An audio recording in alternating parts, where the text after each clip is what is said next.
All right. You're talking. No, you're online. Everything is. Okay, now, okay. Can someone check my signal? Is there already someone on the chat? Can you hear me in the back?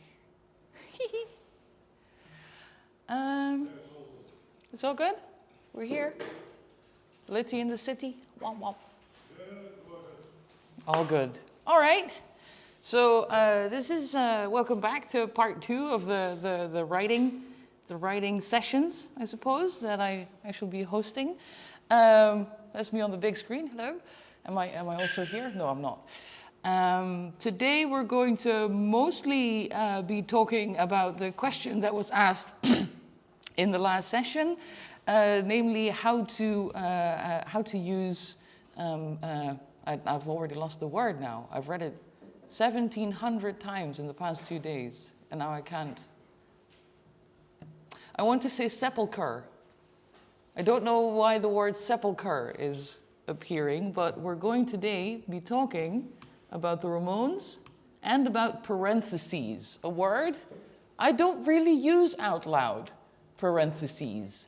Parentheses, I think I used them, right, in this sheet, you can see there's those two little itty shitty brackets that aren't brackets. They're not brackets, they're parentheses.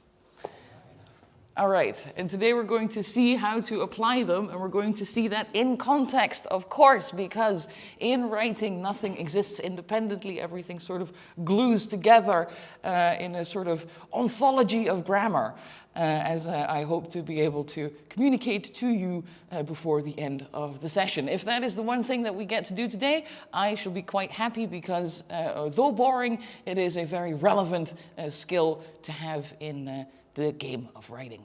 All right, so now that you've all seen all of my sheets already, let's recap the last session. There are a few things that are utterly important in writing, any writing, regardless of discipline.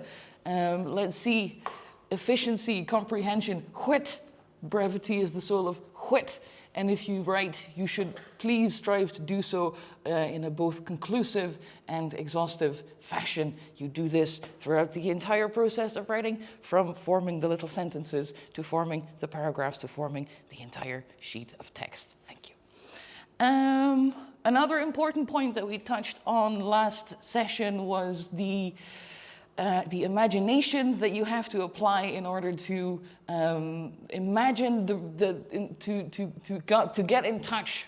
Let's say it that way, to ensure that you are communicating most effectively to the person who is supposed to be reading what you are writing. A person who is supposed to be reading your writing cannot see what is inside of your head, and therefore conclusive and exhaustive phrasing is of grave importance. Let's see that. Again, writing isn't an exact science per se. It is something you train quite like you would train a muscle, and it is something that you for sure learn by doing. Finally, Control F. I think I mentioned that as well in the previous session, or Command F if you're on a Mac, is one of my best friends in writing. I use it for everything. I use it liberally. I use it as often and quickly as I can. It's a fun and useful thing. Okay. Any questions so far? No. Any questions in the chat? Can you hear me in the back? Jesus, hello. Good to see you, man. I just didn't show all of my sheets at all because I'm in the wrong view. Let's see, now I'm in the right view. So yeah, here you have the overview of the sheet that I have just discussed. Again, as an overview, I think we can move on to the next, which is a short ode to talent or the lack thereof, right? Because everyone is at a different stage of their ability to write well.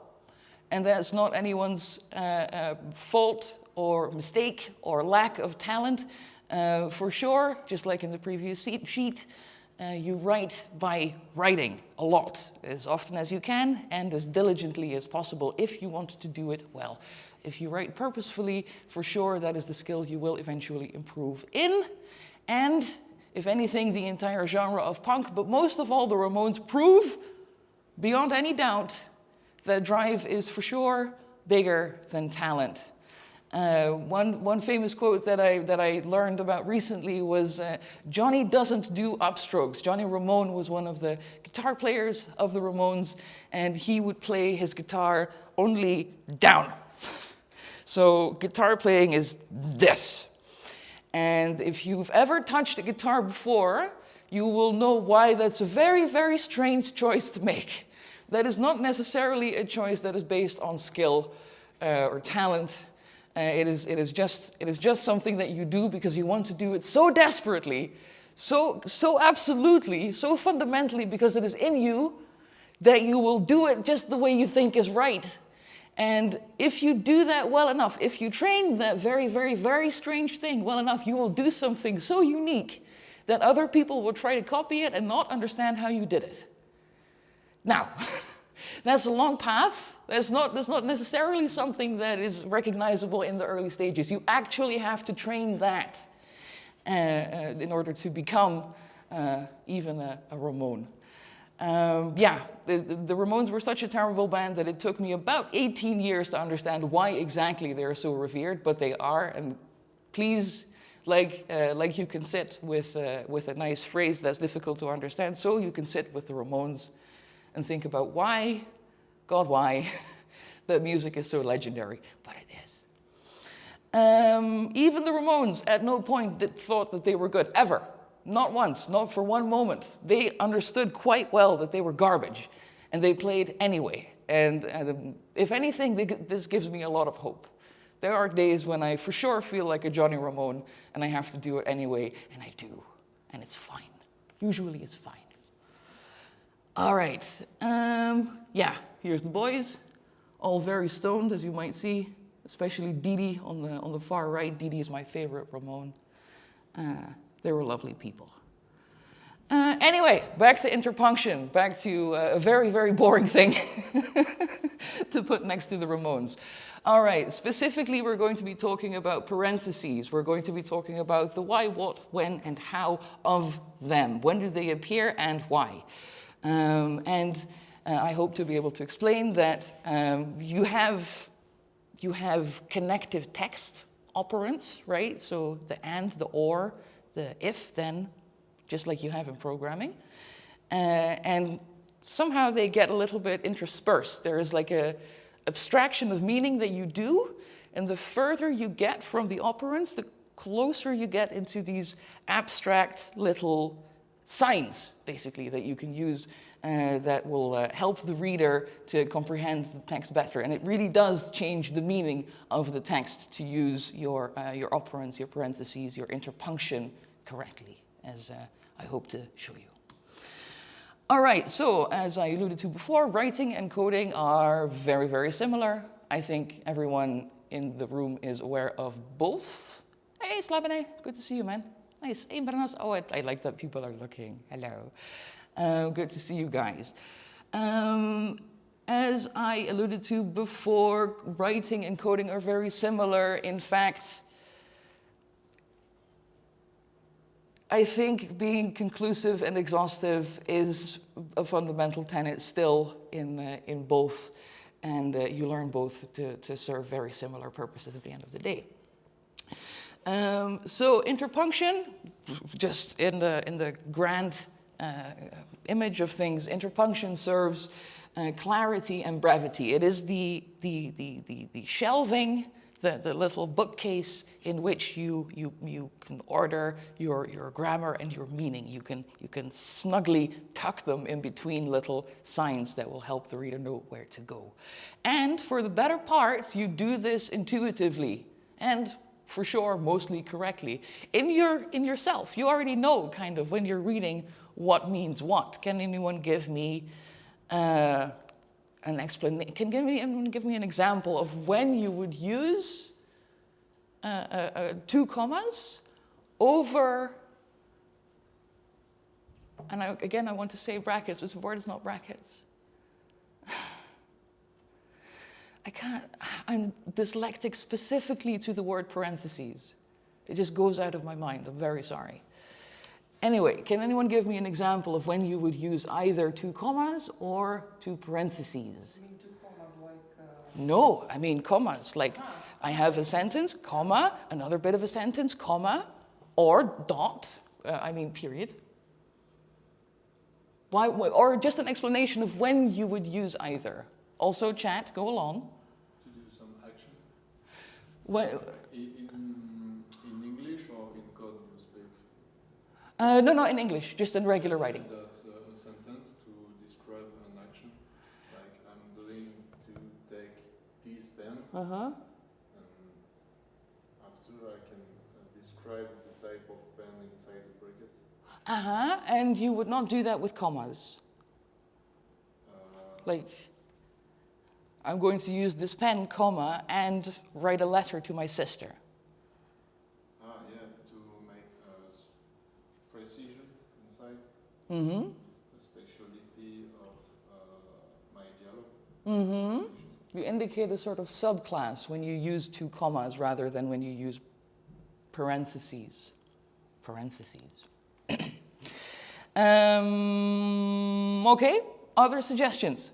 We can, this is not wrong, but we can do more. I would use two commas if I want to explain something additionally Uh-huh. to the topic, but that would disrupt the flow. Yeah. So then I would use maybe brackets, but commas I would use if it's just a little digression, like more explanation to that. But then I want to turn to what I said before, so it's like clear that I'm referring then back to what I started. Right. You just repeat what you said because Exactly. I'm trying to think of how to summarize what was just said. I think I can give an overall interpretation of what I've heard, which is that for sure, both have something to do with specificity. If you want to specify something that comes before, you can use a comma and go a little bit more in depth. For sure, this is true. But there is a small and significant difference that I hope to be able to communicate as we go along. For sure, though, both serve as an indicator of specificity towards something in the text. Are there any... okay, Julia is also helping. Julia is not exactly sure about the difference, but she would use them primarily to add extra information, maybe to specify something, but I'm not sure about the difference. Exactly. We'll get to it. Hold on to specificity. Operants and interpunction usually hold hands. Yes.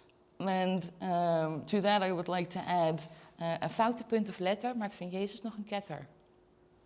Which is a Dutch expression, basically explained at the bottom. It's an actual saying, not one that I invented in Dutch. I suppose we struggle with interpunction here and there as well. Okay, so if we go to the bare bones of interpunction, and again we get to see the small relationship to coding, because the primary and most significant interpunction we have, the period, is a line that is basically executable. If it is complete and correct, boop, you can put that dot at the end of it. That's your period. And that little nugget should be able to execute in someone else's brain, deploy there, and then convey some sort of complete mental image that is correct and satisfactory to them.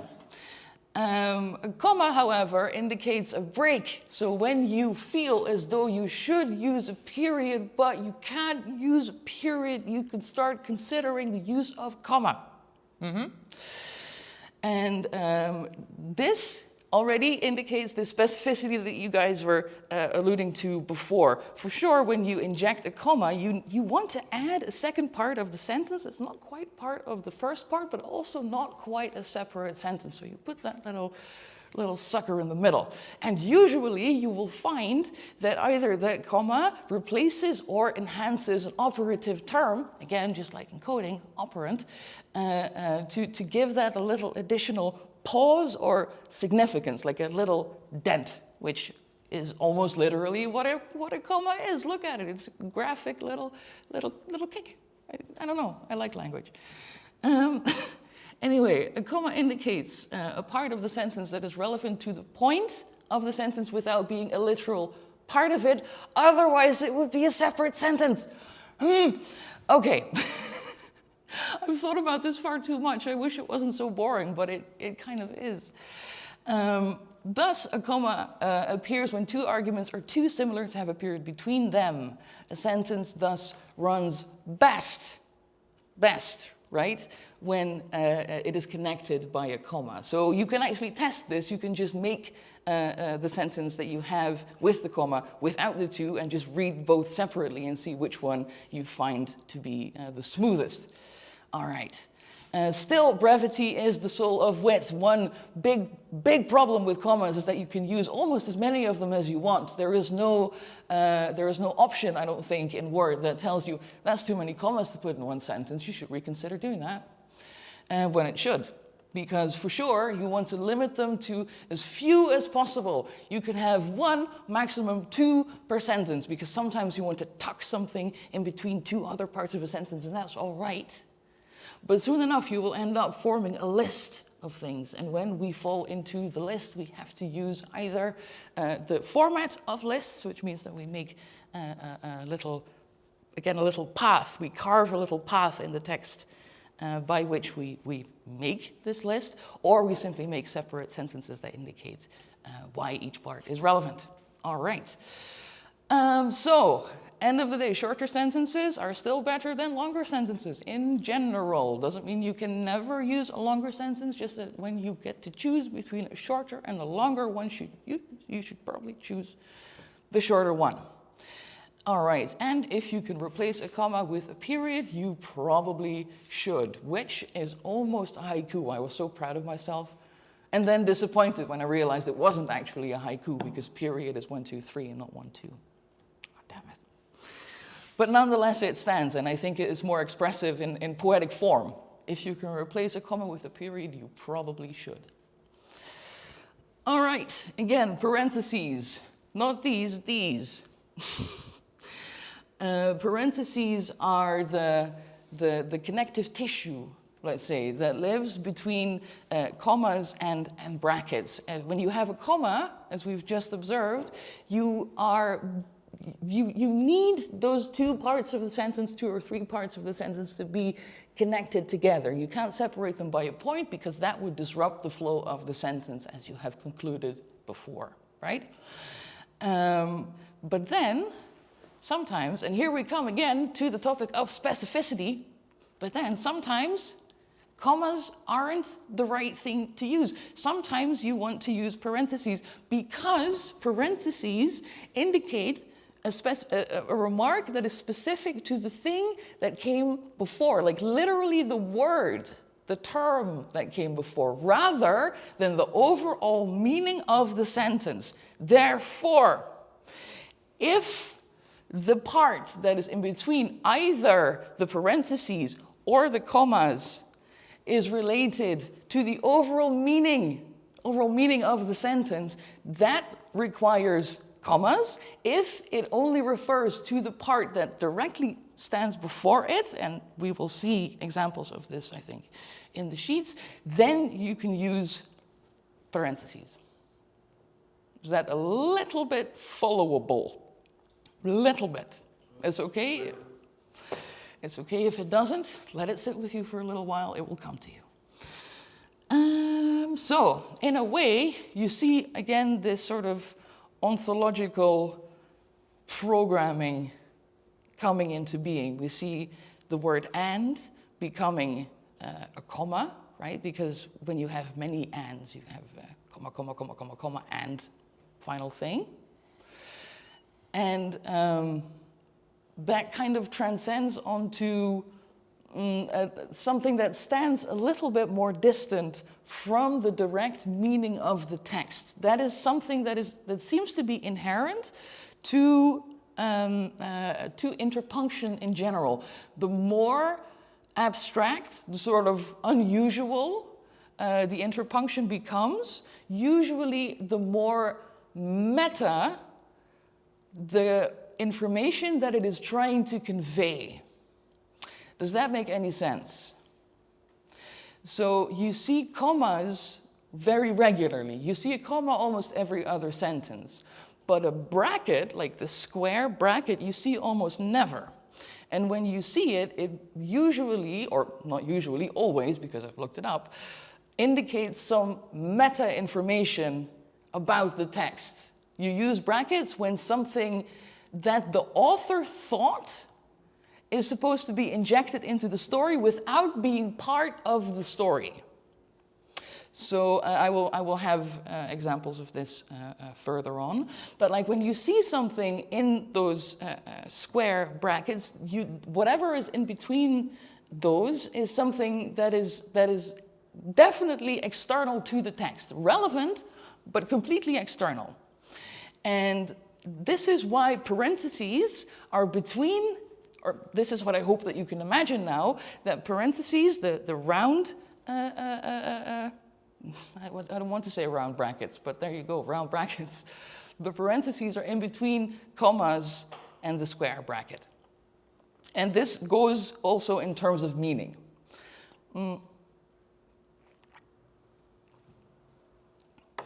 And so you can read, hopefully, from the last line in my sheet. All right, any questions so far? Is anyone desperately confused or bored out of their skull? Not yet. No, all right. Okay. Okay, so I have a small example that amuses me terribly. And I've bored my friends with it already. But we have here, what we have is an example of the application of commas in the shape of a slogan that is much beloved, or at least much beloved by me, but I assume also by many Dutch people. And it goes as follows. Kip, het meest veelzijdige stukje vlees. Kip. So chicken is the most versatile piece of meat, and everyone should eat chicken. And this is one of my favorite marketing sentences of all time. It is so stupid, but it is at the same time perfectly complete, because like the point is that you should have chicken instead of other things, because chicken is the most versatile piece of meat, chicken.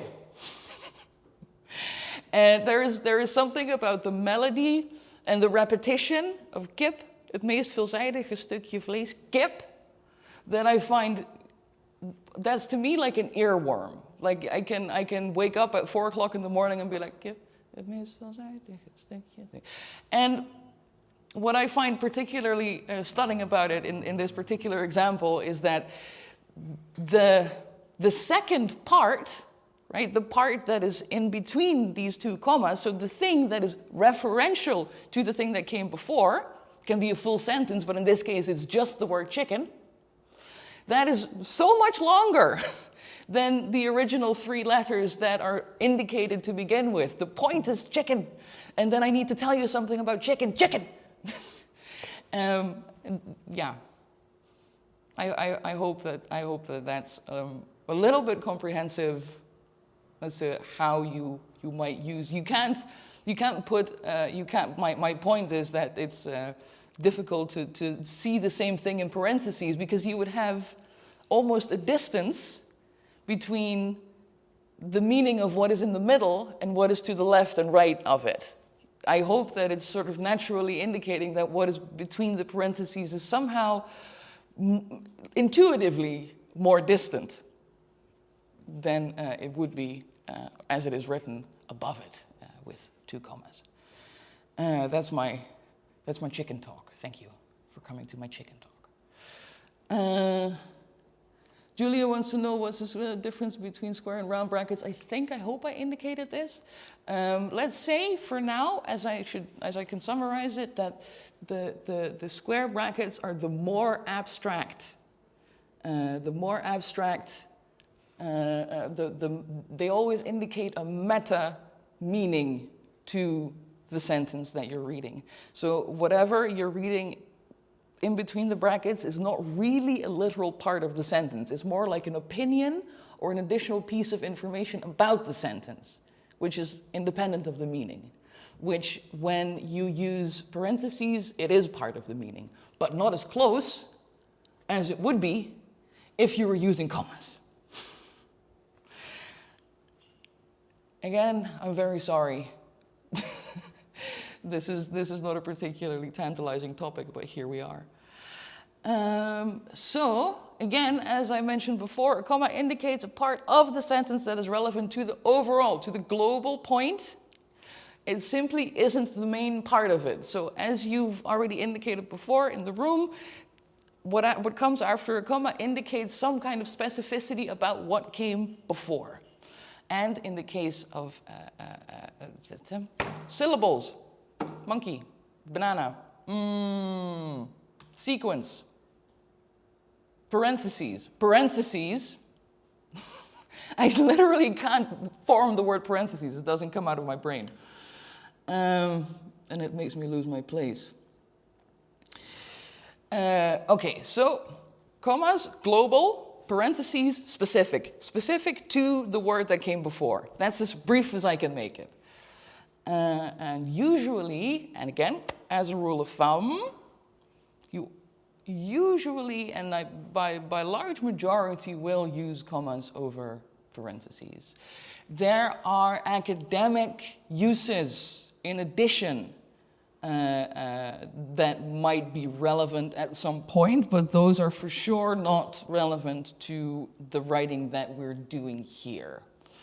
So there's for sure a bunch of more rules that I could go into in detail, but I consider that sort of beyond the scope of the writing that we're trying to do. Again, try not to extend your sentences with too many commas. And if you can use a period, use that period, please. Okay, so I actually found a list. I found a list of when you actually use commas. And as I was compiling that list, I fell asleep. There is no point in memorizing any of this. I just wanted to show you how complex this stuff actually gets if you want to get specific about it. But really, you don't, please don't memorize that. There's beauty in the world that you can observe instead. And to my great surprise, this list doesn't include anything about the Oxford comma, which the Oxford comma is actually great. As an example, the Oxford comma is useful when a list goes wrong. I hope that we can see what is going wrong in the sentence. Are my parents actually Lady Gaga and Humpty Dumpty?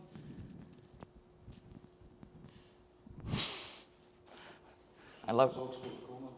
The Oxford comma is the comma that comes after Lady Gaga. This indicates that we are dealing with a list. Exactly. So the second sentence indicates that we have a list of 3 things. I love 3 things, being my parents, Lady Gaga, and Humpty Dumpty. They're 3 independent things. But in the sentence above, it is written as though my parents are actually Lady Gaga and Humpty Dumpty, which I thought was quite cute. So that little comma does a lot of the heavy lifting in that sentence. Blink and you will miss it. That N never goes together. Yeah, exactly. That's a rule, except when it's the Oxford comma. Because the English language is, if anything, inconsistent. There's rules for everything, but it isn't said that those rules make sense. Parsing is important. No, look up the Oxford comma, have fun. It's also a great song by the Arctic Monkeys, I think. So yeah, I was compiling 2 sheets ago and I figured, we're not actually going to go over all of those examples. You can go over them yourself if you want to, and I highly invite you to do so. But know that I wasn't able to complete the list with the same attention span I started it with. Again, will I repeat it again? Fine. As a rule of thumb, when in doubt, whether to use a comma or a parentheses, if what you mean to say relates only to the point that comes before and not the whole sentence, if what you mean to say relates only to, and this is really directly the thing that comes before, and not the whole sentence, meaning the entire meaning, then you should use parentheses. So if it is global, commas. If it is specific, parentheses. If it is external, if it is meta, if it is something unrelated to the meaning, brackets. 1, 2, 3. Can you go to the previous slide? Yes. Okay, so this sentence, I love my parents, instead of comma, you could put Lady Gaga, Humpty Dumpty in brackets. So you're explaining your parents. It's directly relevant to that. So what would you use, commas or brackets? You can repeat the question for the chat. I don't understand the question. Could you repeat it to me? So in the first I love my parents sentence, Yes. instead of comma, put Lady Gaga and Humpty Dumpty in parentheses. Okay. And then it also works. No? By you explaining your parents, it's directly related to the word before. Yeah, but there is a comma there. By replace comma with brackets. Sorry if I confused, doesn't it? Just because you can doesn't mean you should, sir. Okay, so Andre is a programmer, and he has noticed a compiling error of sorts. I think we could classify this as a compiling error. I can't, like, I have difficulty even imagining. Oh no, am I going to fix this? Am I going to make that graphic? Why not? Let's visualize. Then it will mean that my parents are Lady Gaga and Humpty Dumpty. Yeah, but that's what I want to mean. That's what you want to say, that your parents are Lady Gaga and Humpty Dumpty. Okay, so then I'm just going to flip my fucking monitors because that's the opposite of the assignment. Yeah, but without that comma, so remove that comma after parents. You want to remove the comma after parents. Okay, yes. So it's Yes. correct. This means that your parents are Lady Gaga and Humpty Dumpty. Yeah. Yes, and that's what you want to say. If that's what you want to The say, previous sentence also said. exactly. Those both would be wrong. Yeah, but if I want to say that those are my parents, which one is correct? If you want to say that though, if you want to say that Lady Gaga and Humpty Dumpty are your parents, then the first sentence in both instances, which was the point of the exercise, would be correct. However, the purpose of the exercise is for us all to understand that Lady Gaga and Humpty Dumpty are not our parents, and this is more likely the thing that we would like to express. So if things weren't boring and confusing enough, maybe they're now more so. Thank you very much, sir, for that wonderful compiling error. Okay. If you want to say the opposite of what you're supposed to say, then that would be the thing to do, yes. Parsing is important, whatever you would like to say, and commas help you to do that. Parentheses also help you to do that, commas more so. Okay. Okay, so I had this one, and that means that we are already, this is incredibly fast. This is already my final sheet, which means that we can have a little break and we can consider what questions you might have and what I can easily go another 30 minutes on whichever topic you would like. So if you have a request, please request. And if you have no requests after this last slide, then we shall convene until next time. But first, my fucking final sheet. for today. Brackets, the meta. As we have indicated before, brackets are only used to mention something that is external to the text. In writing, that is. In programming, brackets do all sorts of magical stuff that has nothing to do with the writing I'm trying to explain today. So, let's see. Original writing, sometimes an opinion. Yeah, you see here, in the top sentence here, we can see an example of appropriately used parentheses, right? Because sometimes an opinion, a change in the original writing, sometimes an opinion refers only to a change in the original writing, but not to the overall sentence. Which is why we are not using commas, we are using parentheses. And that is how that trick works. And that was the one question that I got after the previous session, which turned into 40 minutes of additional material, because honestly, I wanted to figure that one out to the bone myself. And I think I was able to do so. Unless there are any questions right now. We see also, well, I want to skip the final part, but we actually, in the last sentence, we have an example of brackets in action. The word writing in this sentence is added by the author. The author is providing a quote, and that original quote is, she said, the center is useful, but she meant the writing center specifically. So, the person who is typing up this piece of this one sentence decided to add the word writing because he or she added that themselves after the quote was initially uttered. This is why that's a meta piece of information that is useful to the text but not part of it. And in order to do that, you use the square brackets and not parentheses. Yeah, that's my little speech, I suppose, for today. I think we can do a 10-minute break and I can go a little bit into the... I can do one of two things, really. Either I can go through a grant application and we can look at one together and sort of see what that looks like. Alternatively, what did I just think of?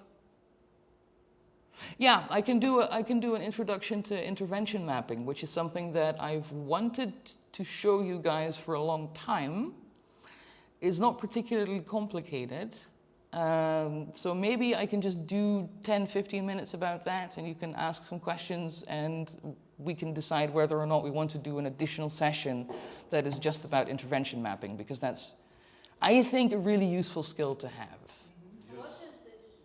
Intervention mapping is a technique by which you can structure a search. So when I learned it, I was doing a meta-analysis, like I was helping a researcher to compile information about one single topic. And so when you do a meta-analysis, you have to gather as much information as you can about one single thing, and then you can make a sort of scientific overview of, okay, all of this data put together actually leads to a different outcome than either paper individually. So that is a more robust and valuable interpretation of the current state of this, that, or the other science. And the fun part of it is that you can really apply that to any organizational thing you're trying to do. So if you're, for instance, trying to gather people to put in a consortium, or people who you would like to do, I don't know, any kind of business or grant-related stuff, with anything you need a list of, you can use intervention mapping very correctly. Also, it sort of extends into making a plan in an efficient and pragmatic way. So if you have a goal and you need to reach that goal, you can sort of reverse engineer that into a step-by-step manageable thing. So we can do that.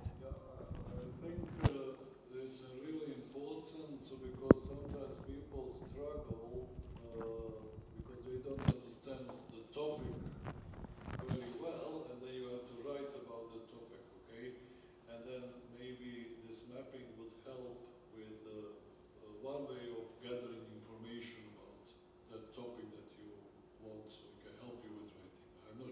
It can help you, yeah. So what you're saying is that it can help you with writing, but it can help you figure out what you're supposed to write to begin with, maybe. But fair point. Fair point. Let's reconvene in 10 minutes. I will close the mic for a couple minutes. Be back. Fine.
And we are back.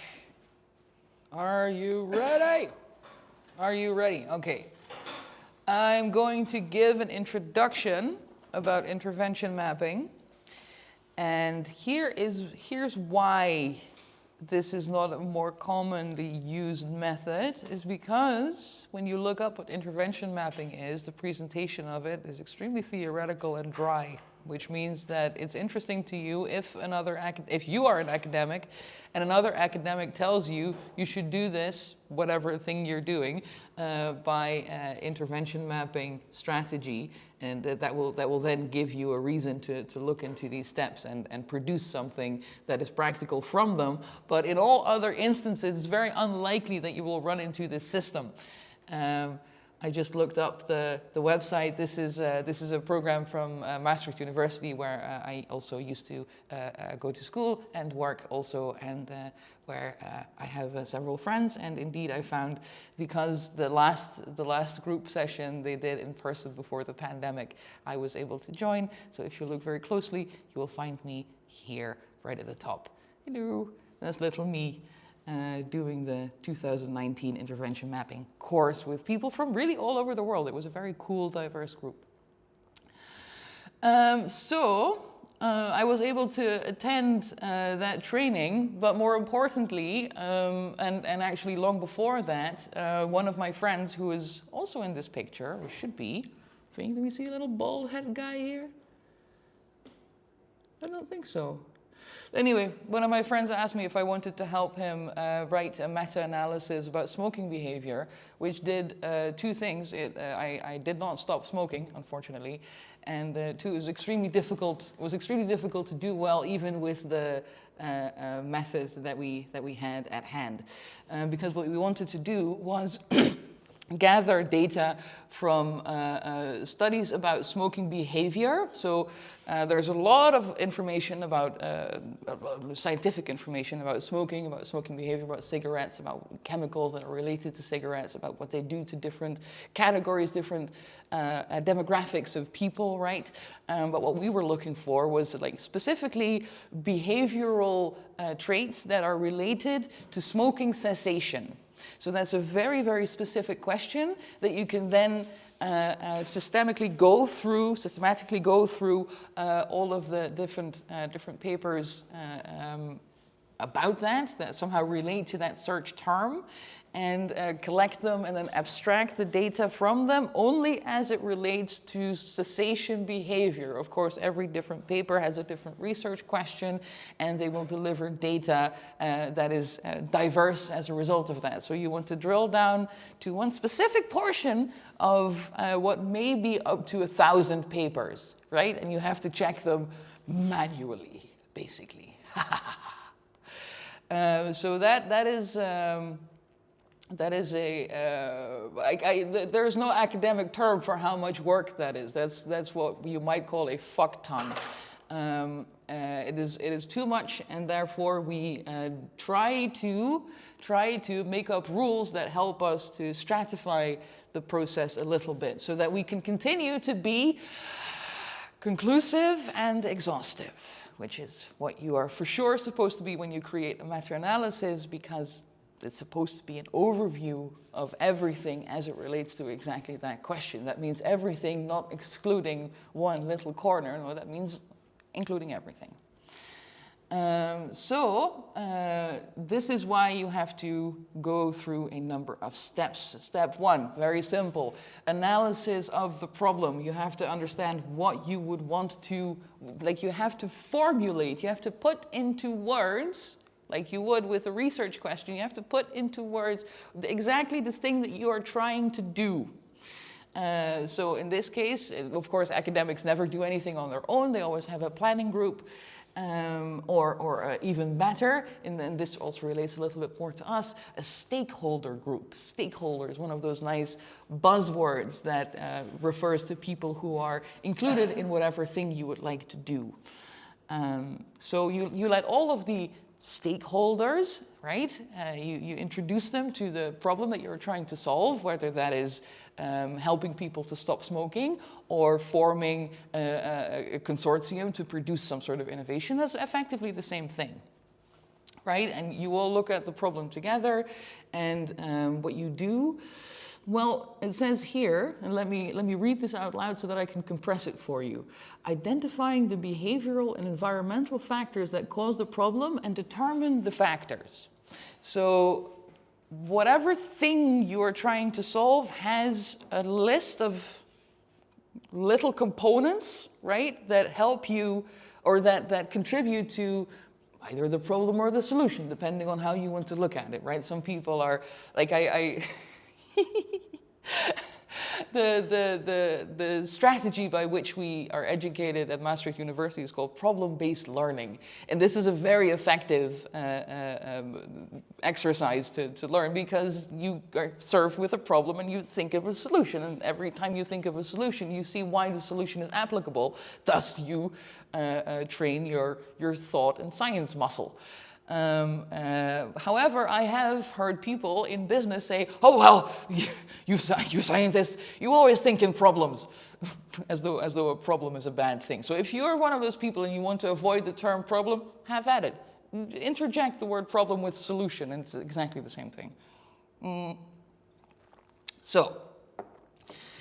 Once you have this first step is really important. Everyone has to give their own opinion as to how a problem or a solution is solved, right? Like all of the determining factors as to what makes that thing into a problem, all of that should be clear as day before you start even doing anything.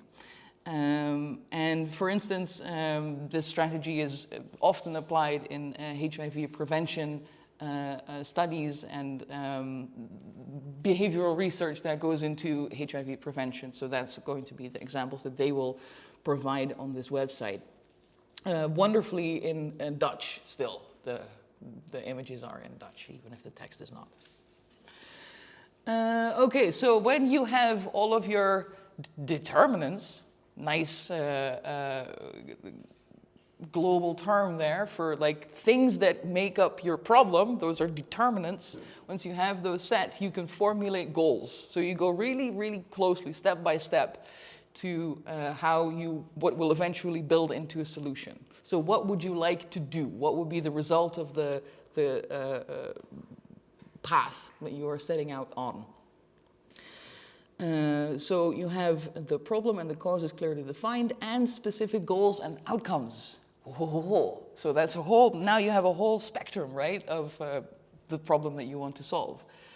And from there, because now you have like ideally you have experts here, right? So not only do you have like a hunch of what the problem looks like and how you might want to approach a solution, or what kind of behavior you would like to see as an outcome, you have this sourced from people who are experts in their field, right? So like either you have this in your back pocket, or you do a lot of research by which you piece together what your goals and determinants should be.